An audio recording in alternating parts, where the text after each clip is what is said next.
새벽기도에 나오신 우리 샘물 성도님들을 진심으로 환영합니다. 이 시간 다 함께 마음 모아 샘물의 기도를 하나님께 드리시겠습니다. 먼저 우리의 믿음을 고백합니다. 여호와는 나의 목자시니 내게 부족함이 없으리로다. 그가 나를 푸른 풀밭에 누이시며 쉴만한 물가로 인도하시는도다. 아멘. 하나님 아버지, 하나님께서 우리의 참 목자가 되어 주심에 감사드립니다.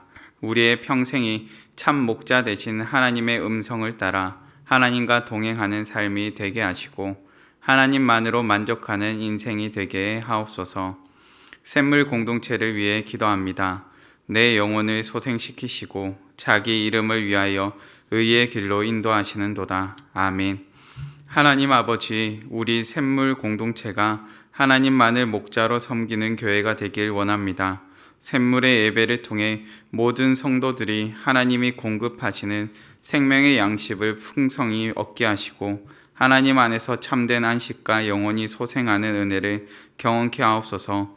샘물의 모든 목장들을 하나님께서 친히 돌보시어 목장 식구들이 주 안에서 하나 되게 하시고 서로를 돌아보며 사랑을 나누는 생명 공동체가 되게 하옵소서.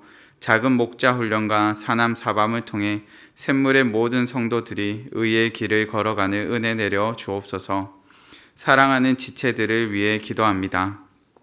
내가 사망의 음침한 골짜기로 다닐지라도 해를 두려워하지 않을 것은 주께서 나와 함께 하심이라. 아멘. 하나님 아버지, 병중에 있는 지체들을 긍휼히 여겨주시고 회복의 은혜를 주옵소서.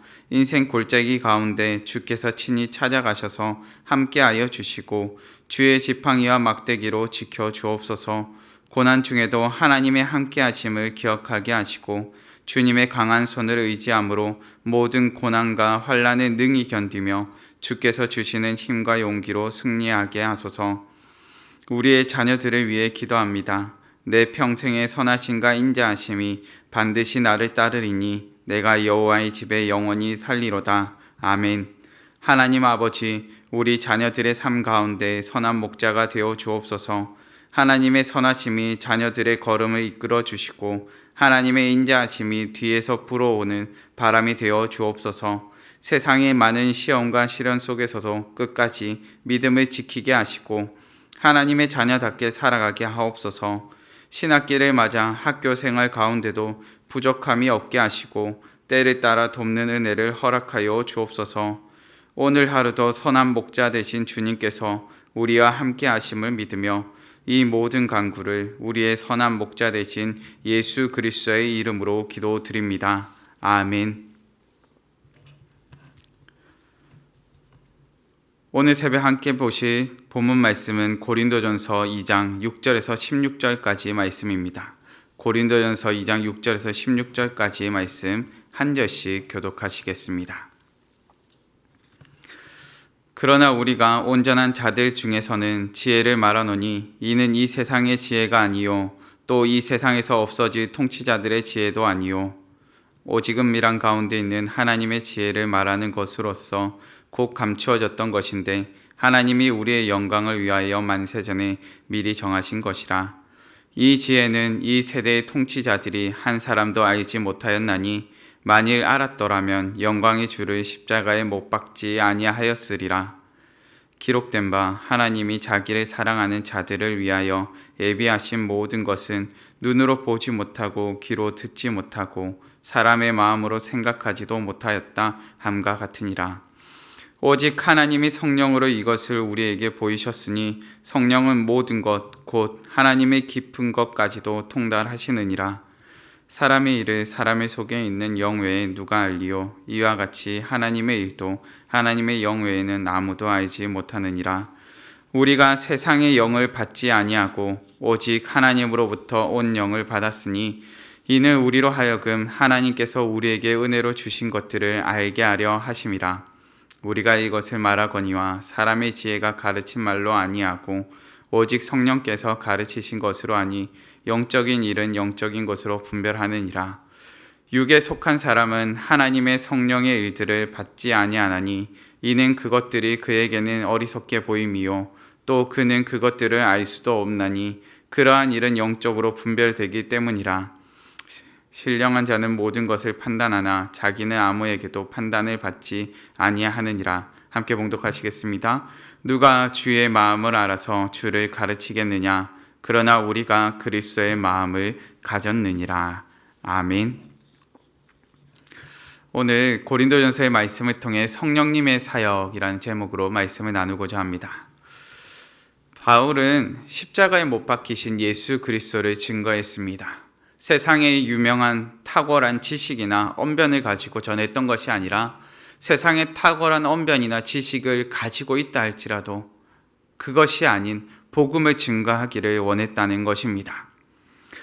세상보다 더 탁월하고 더 뛰어나고 더 온전한 것, 그것이 바로 십자가의 복음입니다.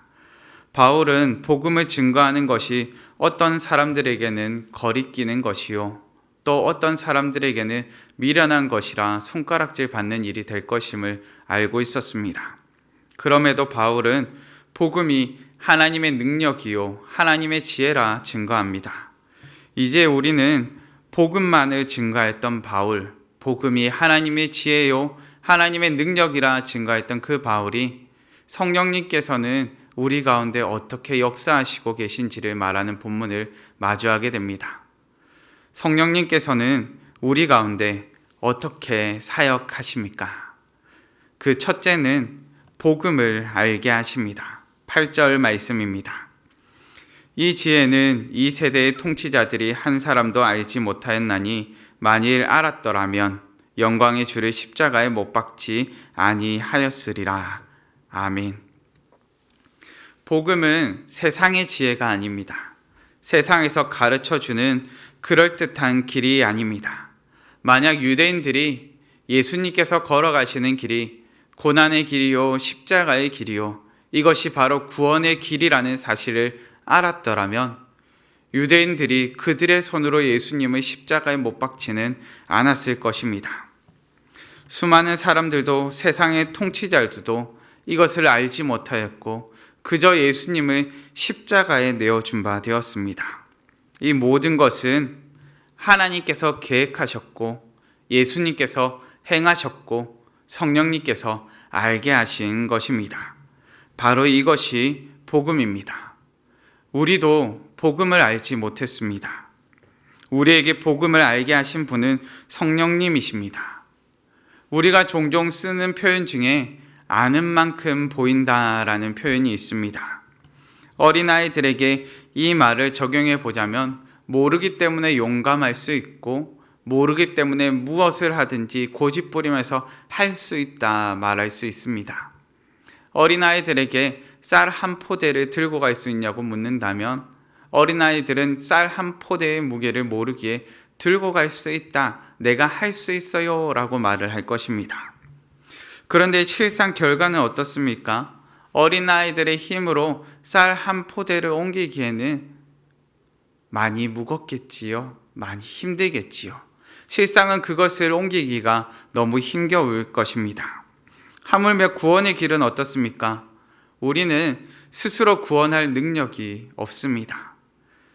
구원받을 방법도 우리가 스스로 알지 못합니다. 그렇다면 우리는 구원의 길, 구원의 방법을 어떻게 알 수 있습니까? 성령님께서 우리에게 깨우쳐 주실 때 알 수 있습니다. 자신의 힘만으로는 쌀 한 포대를 옮기는 것을 무거워서 옮길 수 없음을 우리 어린아이들이 부모나 어른들이 가르쳐 주어야 알 수 있었던 것처럼 성령님을 통해 복음을 알 때 우리를 구원한 영광의 주님을 알게 되는 것입니다. 둘째로 은혜를 알게 하십니다. 12절 말씀입니다. 우리가 세상의 영을 받지 아니하고 오직 하나님으로부터 온 영을 받았으니 이는 우리로 하여금 하나님께서 우리에게 은혜로 주신 것들을 알게 하려 하심이라. 아멘. 하나님께서는 우리에게 은혜를 풍성하게 부어주시는 분이십니다. 마치 우리가 내일이 당연하게 있을 것이라 여기며 말하는 것처럼 우리는 일상의 삶 가운데서 하나님의 은혜를 당연스럽게 누리면서 살아가고 있습니다. 더욱이 하나님께서 우리에게 은혜로 자신의 아들을 보내주셨습니다. 자신의 아들을 보내주신 그 놀라운 은혜, 그 놀라운 사랑, 그 놀라운 감격을 바로 성령님을 통해 우리는 깨닫게 되는 것입니다. 때로 사춘기의 자녀들이 엄마 아빠가 내게 해준 것이 뭐가 있어? 라고 되뇌든 경우가 종종 있지요. 불평과 원망의 소리를 들을 때가 종종 있습니다. 저도 어린 시절 생각해보면 엄마 아빠가 내게 해준 게 뭐가 있어? 라고 하면서 철없는 생각을 했던 때가 있었던 것 같습니다. 그런데 결혼을 하고 첫째를 낳았을 때 이 생각이 얼마나 철없는 생각이었는지를 깨닫게 되었습니다. 밤에 재우려고 하면 잠을 자지 않고 울어대는 소리에 밤마다 가슴에 품고 재워야 했고, 그 밤마다 품고 재우던 아이가 알 수 없이 계속 울어대면 이것이 배가 고픈 것인지 화장실 때문인지 혹은 다른 불편한 것이 있는지를 알기 위해서 밤낮 정신없이 고생하였던 경험이 있지요. 얼마나 가슴 졸이면서 사랑으로 품어야 하였는지를 경험하고 나니까